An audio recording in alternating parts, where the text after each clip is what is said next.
ഇന്ത്യയുടെ പുതുതായി തിരഞ്ഞെടുക്കപ്പെട്ട പരമോന്നത രണ്ടാം പൗരൻ ഒരാളെ താണുവണങ്ങി അനുഗ്രഹം വാങ്ങുന്ന ചിത്രം പുറത്തു വരുന്നുണ്ട്.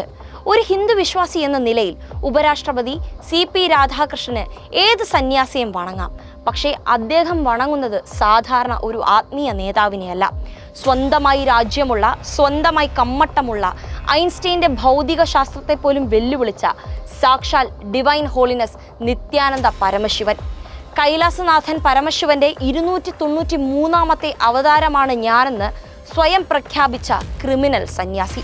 ഹിന്ദുത്വത്തിന്റെ ബാനറിൽ ക്രിമിനൽ പ്രവർത്തനം നിത്യസംഭവമാക്കിയ നിത്യാനന്ദയെ പോലുള്ളവരെ താണു വണങ്ങുന്നവർ രാജ്യത്തിന്റെ ഭരണചക്രം തിരിക്കാൻ യോഗ്യരാവുന്നത് എന്തൊരു കഷ്ടമാണ്.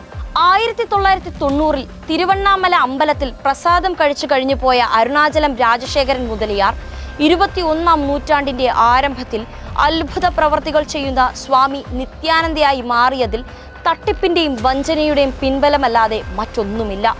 തിരുവണ്ണാമല അമ്പലത്തിൽ തൻ്റെ ആത്മീയ പ്രവർത്തനം നടത്തുന്നതിനിടെയാണ് നിത്യാനന്ദയുടെ മറ്റു പ്രവർത്തനങ്ങൾ നാട്ടുകാർ ആദ്യം പിടികൂടിയത്. അവിടെ നിന്ന് കിട്ടിയ അടിയുമായി ഓടിയ നിത്യാനന്ദ ഓട്ടം നിർത്തിയത് ബംഗളൂരുവിലാണ്. കാലി ചായയ്ക്ക് വകയില്ലാതെ ബംഗളൂരിലെ ഒരു ഹോട്ടൽ വരാന്തയിൽ ആകാശം നോക്കിയിരിക്കുമ്പോൾ ഇങ്ങോട്ട് വന്ന് പരിചയപ്പെട്ട ഒരു വ്യവസായിയാണ് അയാളുടെ അടുത്ത ദൈവം. അസുഖബാധിതനായ ബന്ധുവിന് ആശ്വാസം പകരാൻ വീട് വരെ വന്ന് പ്രാർത്ഥിക്കണം. ദക്ഷിണ 101 രൂപ. മറ്റൊന്നും ചിന്തിക്കാനില്ലാത്ത നിത്യാനന്ദ ആദ്യം കാറിൽ ചാടിക്കയറി. പ്രാർത്ഥനയുടെ 2ാം ദിവസം മറ്റെന്തോ ഭാഗ്യം കൊണ്ട് രോഗി രക്ഷപ്പെട്ടു. നിത്യാനന്ദയുടെ സമയം തെളിഞ്ഞു. വ്യവസായിയുടെ വീട് ആത്മീയ കേന്ദ്രമായി. അവിടെ വെച്ചാണ് നിത്യാനന്ദ 2ാമത്തെ അത്ഭുതം പ്രവർത്തിക്കുന്നത്. കുട്ടിയില്ലാത്ത ഒരു കുടുംബത്തിന് വേണ്ടി പ്രാർത്ഥന നടത്തി നിത്യാനന്ദ തുടർന്ന് തൻ്റെ കൈവച്ചത് ഒരു പൈനാപ്പിളായിരുന്നു. ഏതോ ഭാഗ്യം കൊണ്ട് അവർക്ക് കുട്ടിയുണ്ടായി. ഇത് വലിയൊരു അത്ഭുതമായി ബംഗളൂരുവിൽ വാർത്ത പടർന്നു.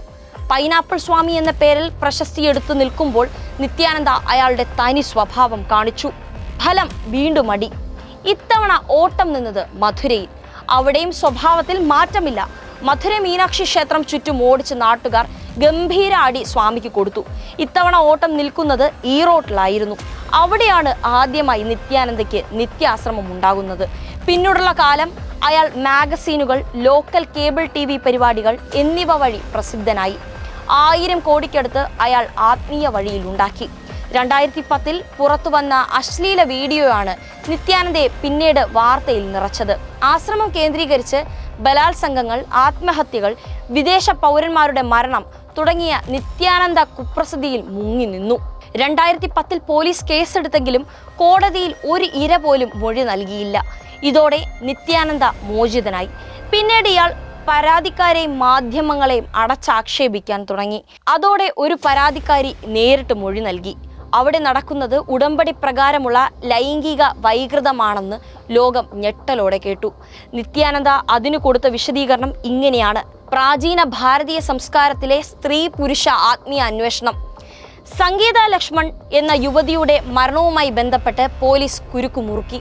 പിന്നീട് അയാൾ ശ്രമിക്കുന്നത് സോഷ്യൽ മീഡിയ വഴി സ്വയം പ്രതിരോധിക്കാനും നിരവധി ഫേസ്ബുക്ക് ഹാൻഡിലുകൾ വഴി അയാളെ വെളുപ്പിക്കാനും ശ്രമിച്ചു. ഇപ്പോൾ കുരുക്കിലായ കോൺഗ്രസ് യുവജന നേതാവ് പിന്തുടരുന്നതും ഏതാണ്ട് നിത്യാനന്ദ പോയ വഴിയൊക്കെ തന്നെയാണ്. 2019-ൽ കുട്ടികളെ ആശ്രമത്തിൽ തടഞ്ഞു വെച്ചതുമായി ബന്ധപ്പെട്ട് പോലീസ് കേസെടുത്തതോടെ നിത്യാനന്ദയ്ക്ക് നിക്കക്കള്ളിയില്ലാതെയായി. അയാൾ മുങ്ങി. പിന്നീട് പുറത്തു വന്നത് ബാലപീഡനത്തിന്റെ നിരയാണ്. അതോടെ പോലീസ് അയാളുടെ പാസ്പോർട്ട് തടഞ്ഞു. നിത്യാനന്ദ ഇപ്പോഴും കാണാമറയത്താണ്. അയാൾ ഇക്വഡോറിൽ കൈലാസം സ്ഥാപിച്ചെന്ന വാർത്ത പടരുന്നു. അല്ല, നേപ്പാളിലുണ്ടെന്നും ചിലപ്പോൾ ഇന്ത്യയിൽ തന്നെയും. സന്യാസി എന്ന് സ്വയം അവരോധിച്ച ക്രിമിനലുകൾക്ക് മുൻപിൽ തലകുമ്പിടുന്ന ഭരണഘടനാപരമായി ഉത്തരവാദിത്വപ്പെട്ടവർ രാജ്യത്തിന് നൽകുന്ന സന്ദേശം എന്താണ്? ശിക്ഷിക്കേണ്ടവർ രക്ഷകരായി മാറുമ്പോൾ ഇവരുടെ ക്രിമിനൽ വാസന ധരിക്കപ്പെടുകയല്ലേ ചെയ്യുന്നത്? ബാലപീഡനമടക്കം ഒരു മനുഷ്യന് പോലും ചിന്തിക്കാനാകാത്ത ലൈംഗിക വൈകൃതം കാണിച്ച ഇയാളെ ഹിന്ദുത്വം ഇപ്പോഴും മഹാസന്യാസിയായി കാണുന്നുണ്ടോ?